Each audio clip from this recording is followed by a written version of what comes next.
Hello, good Hi, morning, yes, sir. everyone. All right. I am pleased to make your acquaintance, even if virtually. My name is Rameses. I am with the UP Open University Office of Gender Concerns. So, this is your first experience, perhaps, of what it is like to join a video conference. Some of the classes that we hold in UPOU conduct these, but don't expect that every single class will do this for you. It really depends on the context and the need of the class and the objectives of each class. But today, I'm here to share with you about the Office of Gender Concerns, what we do, as well as some guidelines that govern us all, being part of the University of the Philippines academic community.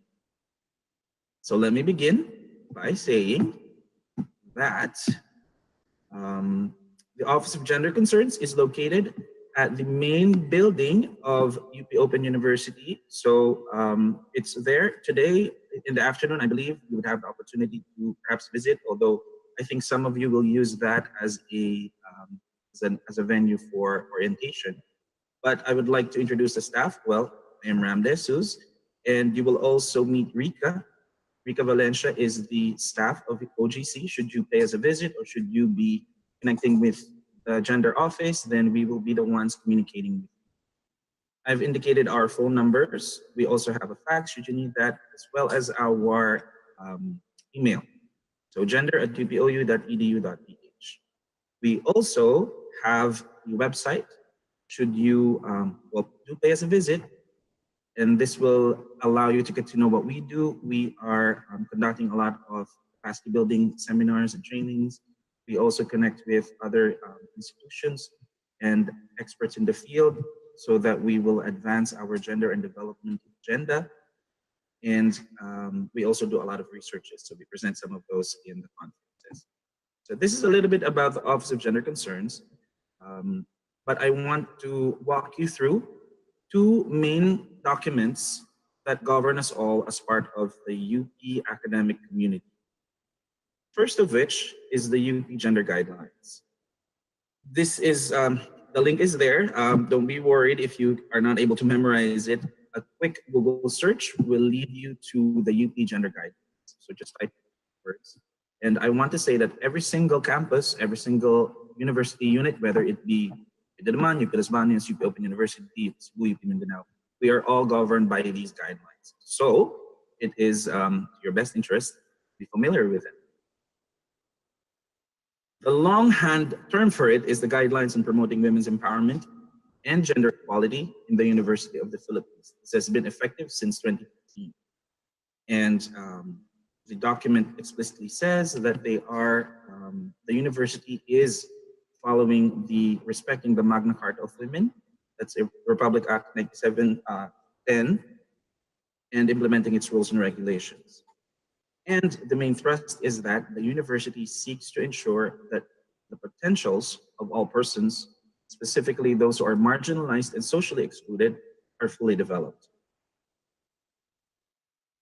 Therefore, the university condemns all forms of discrimination and violence, the obstacles to the full participation of women in economic, social, cultural, civic, and political life of the university and the nation. So you could say that the university is really working hard to advance gender equality. This is a fairly long document. It's about 20 pages, but a term that would often be said in the document is naturally gender equality. And now that you are part of the academic community of UP, that will be part of that should be part of your posture. So all of your dealings with your professors, with your fellow learners, with the staff, and then with everyone else as you extend your reach, being from UP now, you should be promoting gender equality in all that you do. So the university shall not discriminate on the basis of gender and shall not violate human rights. And also, the university shall undertake affirmative action to accelerate the participation of women and other marginalized sectors, and that full gender equality shall not be achieved without full democratization. So those are our principles, guiding principles.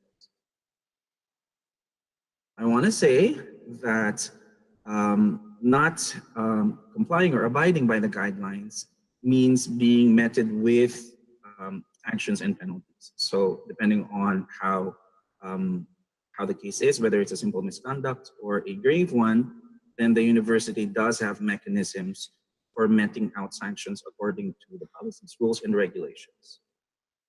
And also, apart from what the university might be able to met out as a sanction, individuals are also, of course, not precluded from filing any civil or criminal charges. I'm trying to say this because we're trying to be as fair and gender equal as much as we can, and we are obliged to walk you through the guidelines because having entered the community, you are now also a part of the guidelines. These guidelines cover. Okay, so that's short. I don't want to belabor that. I want to say that you need to check out the document really online and see for yourself what it says about what the university does in terms of gender. And I just wanted to provide here some basics. But also, I wanted to cover a next document that governs us. This one is called the UP Anti-Sexual Harassment Code. It's fairly new. It was approved January of 2017. And a link can also be found online. Should you just type the UP Anti-Sexual Harassment Code, then you would see the document that details the code. So what is the code about? Well, here it is. The university values and upholds the dignity of every individual and guarantees the full respect of human rights of all members of the UP community. All forms of sexual harassment are unacceptable. To this end, the university shall maintain an enabling, gender fair, safe, and healthy learning and working environment for the members of the UP community. And this code applies to all teaching and non-teaching personnel, as well as the students of the university. It does condemn sexual harassment, whether it's all in varying degrees, and that all reported incidents and cases shall be appropriately acted upon by the university. But just to note, the Office of Gender Concerns is the one office right now that assists people with their sexual harassment concerns, should there be one. I'm happy to report that UPOU is doing a great job in being able to foster a very healthy environment. So, but should there be any concerns, our office is open to communicate with you. And we are also, UPOU is also trying to establish a separate office for anti-sexual harassment cases, as is mandated by the UP system. And the guidelines do continue on. Even those who are directly or indirectly involved in incidents may meet some grounds for disciplinary action. And I want to walk you through this because we are mostly an online environment. Most of the learning interactions you will have will happen online, but that doesn't mean that you are not covered by sexual harassment, by the anti-sexual harassment. And how do we define it in the university?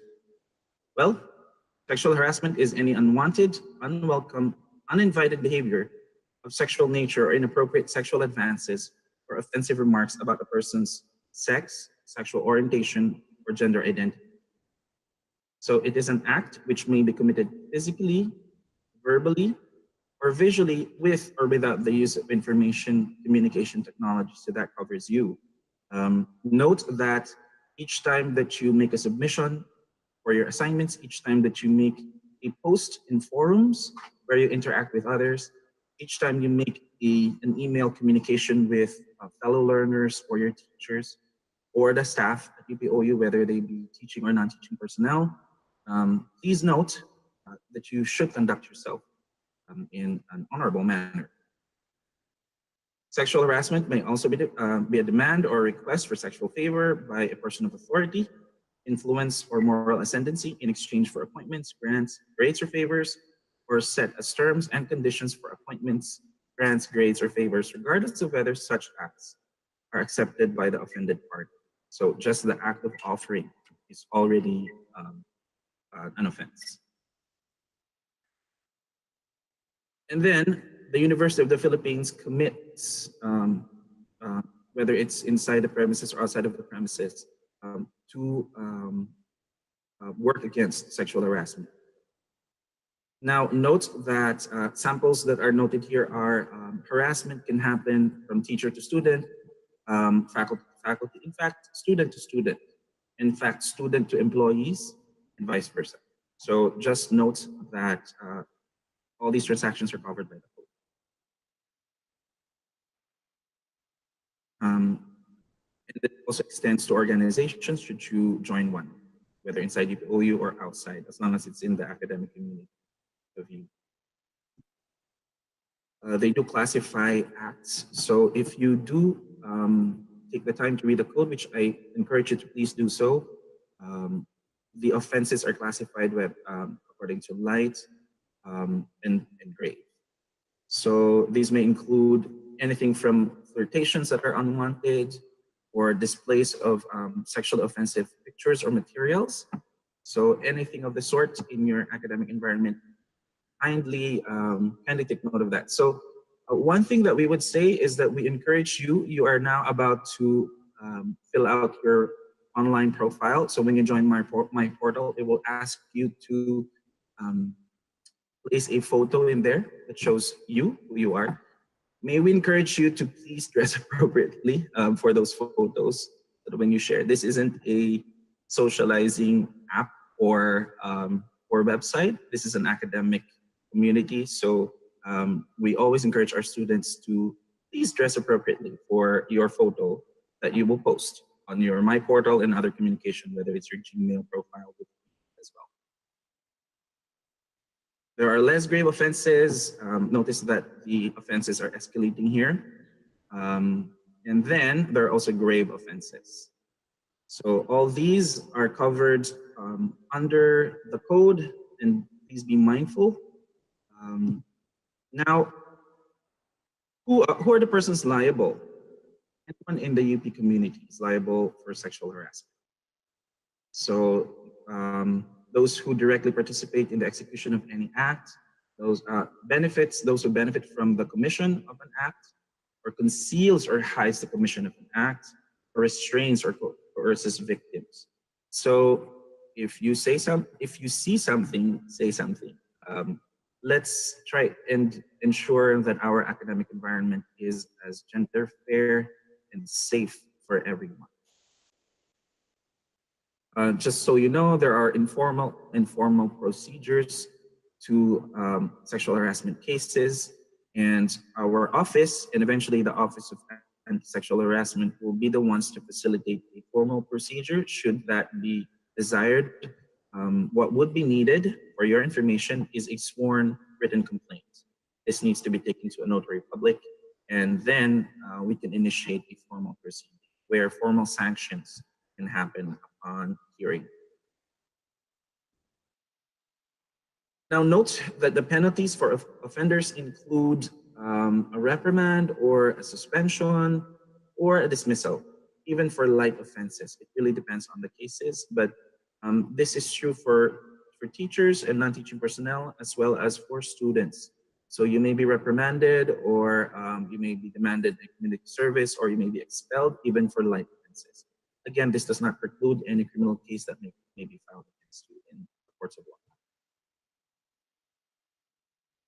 Now, what shall you do if you experience any sexual harassment in UPOU? Right now, contact our office. In a second, I will flash again our contact information for your convenience.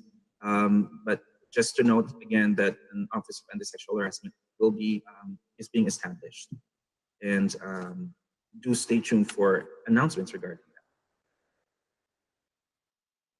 Again, here is our information. And I want to say that our office is not limited to just handling cases of anti-sexual harassment as well as the gender guidelines.